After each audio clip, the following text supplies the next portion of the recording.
بلسان حبيبه ومحبوبه ومعشوقه مخبرا وآمرا إن الله وملائكته يصلون على النبي يا أيها الذين آمنوا صلوا عليه وسلموا تسليما اللهم صل على محمد وعلى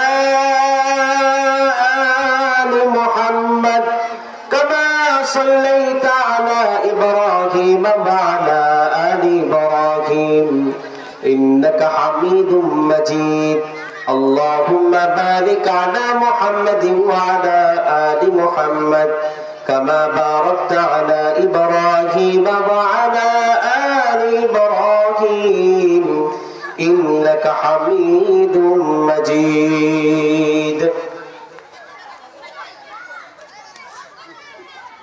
মধ্য পূর্ববর্তী বাইতুল ফালা জামে মসজিদ ও যুব সমাজের উদ্যোগে কবরবাসীদের রুহের মাগফিরাতের কামনায় 14তম বাৎসরিক তাফসীরুল কোরআন ওয়াজ মাহফিলের সম্মানিত প্রধান অতিথি, প্রধান বক্তা, বিশেষ অতিথি, মুআজ্জাজ মুহতারাম জাতির মাতার মুকুট ওলামায়ে কেরাম ও আসাতিজায়ে কেরাম, আমার সামনে উপবিষ্ট এলাকার দূর দূরান্ত থেকে আগত আল্লাহ পাকের আশিকিন, জাকিরিন, মুহিব্বিন, মুরব্বিন এবং সমবয়সের যুবক ভাইয়েরা, ছেলেহের কচিকাঁচা বেগুনার তলবা এলেম ছাত্র ভাইয়েরা, পর্দার আড়ালের অবস্থানরত আমার সম্মানিত আবেদা সালেহা যাকেরা মা ও বোনেরা, সকলেই সর্বপ্রথম আল্লাহ জাল্লা শানুহু আম্মা নাবানুহুর আলিশান পাক দরবারে অসংখ্য গণিত শুকরিয়া আদায় করি যে রব্বুল আলামিন আমাকে আপনাকে ভালোবেসে মহাব্বত করে, মায়া করে, দয়া করে মুসলমান দাবিতে ইমানি হালতে এক সামিয়ানার নিচে কোরআন ও হাদিসের আলোকে কিছু কথা বলা আমি গুনাহগারকে এবং আপনাদেরকে অন্তরে কান দিয়ে শ্রবণ করে নিজের জীবনে বাস্তবায়ন করার জন্য কবুল করেছেন।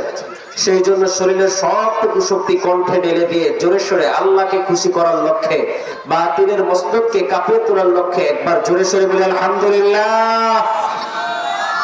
মুসলমান আমরা তো বীরের জাতি, আমরা বীরের জাতি না? আরে মুসলমান তো এই পৃথিবী শাসন করেছিল, মুসলমান তো এমন ছিল, মুসলমানদের হুঙ্কারে মুসলমানের অস্ত্র ছিল না, শক্তি ছিল না, কামান ছিল না, মুসলমানের পারমাণবিক বোমা ছিল না, কিন্তু মুসলমানের একটা শক্তি ছিল, সেটা হলো ঈমান।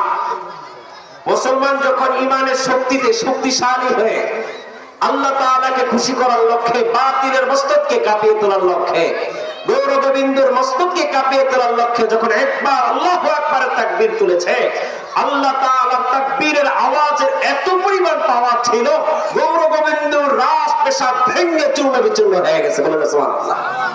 তাহলে আমরা তো সেই মুসলমান, গৌরগোবিন্দর মস্তক যেই মুসলমান ভেঙেছে, সেই মুসলমানের নবী ছিল মুহাম্মদ, সেই মুসলমানের কিতাব ছিল কোরআন, সেই মুসলমানের রব ছিল আল্লাহ, সেই মুসলমানের ধর্ম ছিল ইসলাম, সেই মুসলমানের কালিমা ছিল লা ইলাহা ইল্লাল্লাহ মুহাম্মাদুর রাসূলুল্লাহ। আমরা যারা এই জমানার মুসলমান, আমাদের ধর্ম হলো ইসলাম, আমাদের রব হলো আল্লাহ, আমাদের নবী হলো মুহাম্মদ, আমাদের কোরআন হলো এই কোরআন। তারপরও আমাদের কেন আজকের এই অবনতি? একটাই কারণ, ওই যুগের মুসলমানরা ছিল ঈমানি শক্তিশালী, আমরা হলাম ঈমানি দুর্বল। ঠিক না? ঠিক না? ঠিক। আজকে মুসলমান, তুমি যে ঘুমিয়ে রইছ, তুমি যে ঘরের দরজা জানলা অফ করে, তুমি যে ইহুদি খ্রিস্টানের মতদর্শী হয়ে, ইহুদি খ্রিস্টানের রঙে রঙিন হয়ে, ইহুদি খ্রিস্টান দাঁড়িয়ে রাখে না, তুমিও রাখো নাই। ইহুদি খ্রিস্টানের মুখে আল্লাহর নাম নাই, তোমার মুখেও আল্লাহর নাম নাই। ইহুদি খ্রিস্টান নামাজ পড়ে না, তুমিও নামাজ পড়ো না। ইহুদি খ্রিস্টান বেপরদায় চলে, তুমিও বেপরদায় চলো। ইহুদি খ্রিস্টান রোজা রাখে না, তুমিও রোজা রাখো না।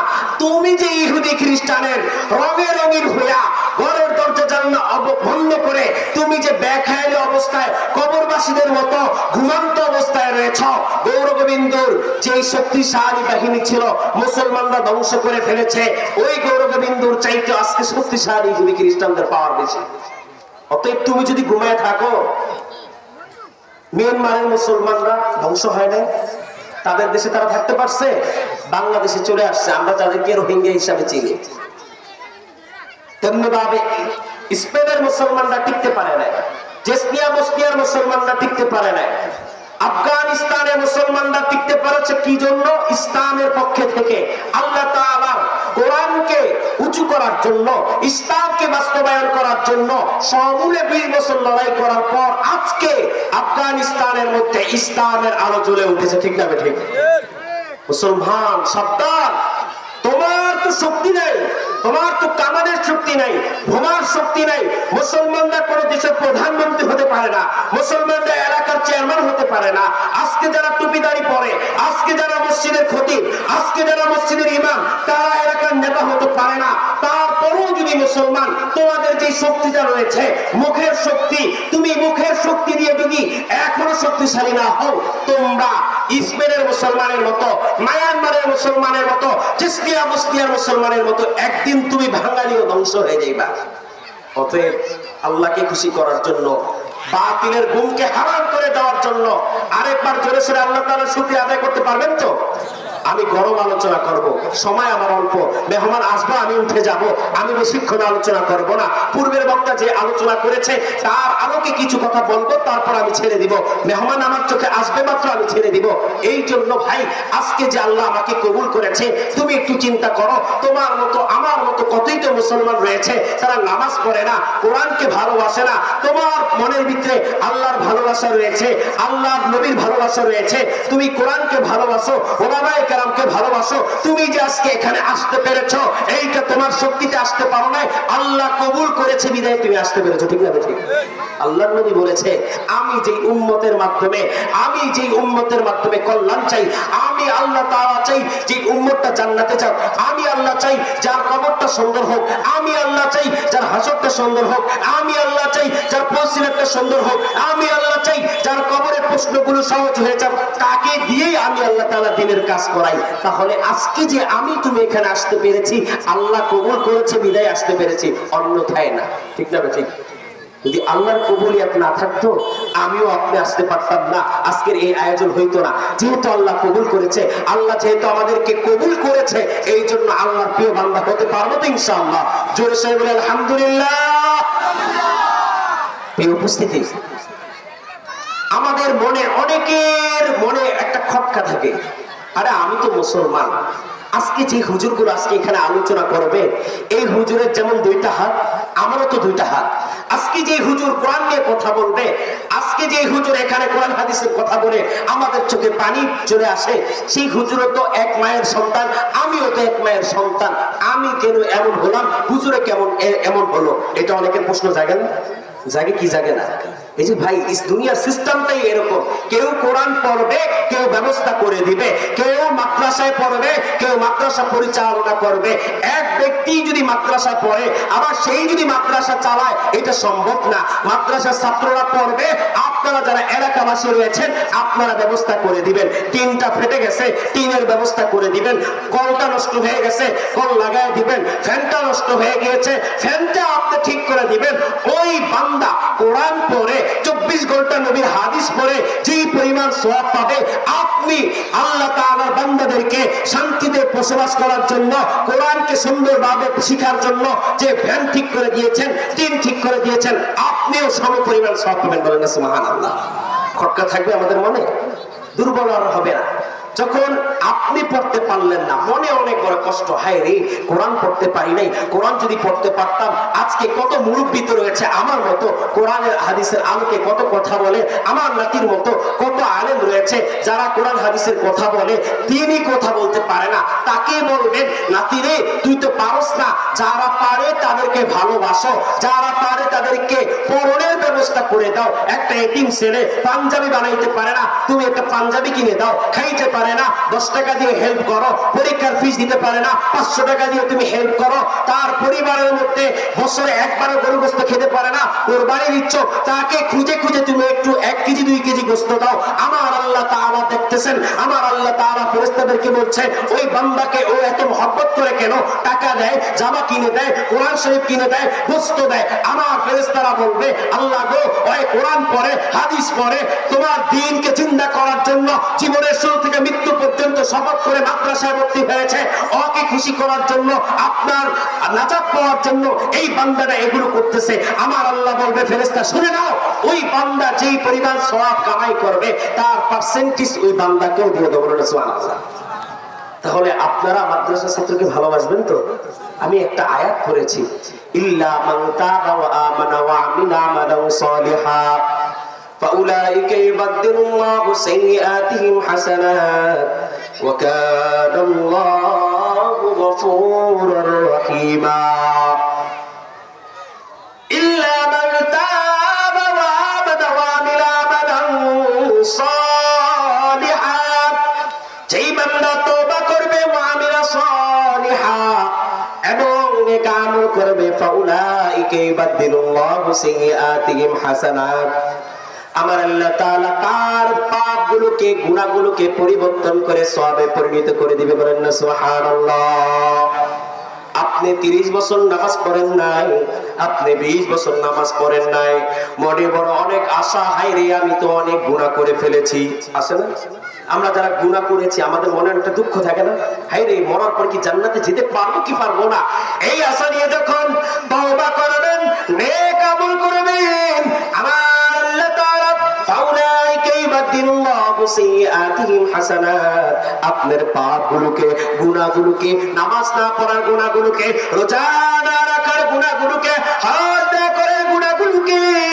আল্লাহ তাআলা পরিবর্তন করে সওয়াবে পরিণত করে দিবেন ফাউলাইকা ইবাদদিলুল্লাহু সাইয়্যাতিহিম হাসানাত ওয়া কানা আল্লাহু গফুরুর রহিমা বলেন না সুবহানাল্লাহ আজকে যারা আমরা এখানে আসছি আমরা তওবা করতে পারবো তো যদি তওবা করি এমন মৃত্যুর আগ পর্যন্ত নেক আমলের ওয়াদা করতে পারি পিছনের যত গুনাহ আছে আমার আল্লাহ তাআলা এগুলোকে maaf করে পরিবর্তন করে সওয়াবে পরিপূর্ণ করে দিবে বলেন না সুবহানাল্লাহ কারা কারা আছেন আল্লাহ গো পিছনে গুনাহ করেছি আর করব না নামাজ ছেড়েছি আর ছাড়ব না রোজা রাখি নাই আর এটাকে পরিত্যক্ত করব না হজ করি নাই এটা করব রোজা রাখি নাই রোজা রাখবো আল্লাহ তাআলা যাকাত দেয়নি যাকাত দিব নিয়ত করে যখন আল্লাহর কাছে তওবা করতে পারবেন পিছনের গুনাহকে আমার আল্লাহ তাআলা নেক আমলে পরিবর্তন করে দিবেন বলেন সুবহানাল্লাহ সুবহানাল্লাহ আরে ভাই নেক আমলের কি ফায়দা জানো ওমর ফারুক রাদিয়াল্লাহু তাআলা আনহু আবু বকরকে ডাক দিয়ে বলে আবু বকর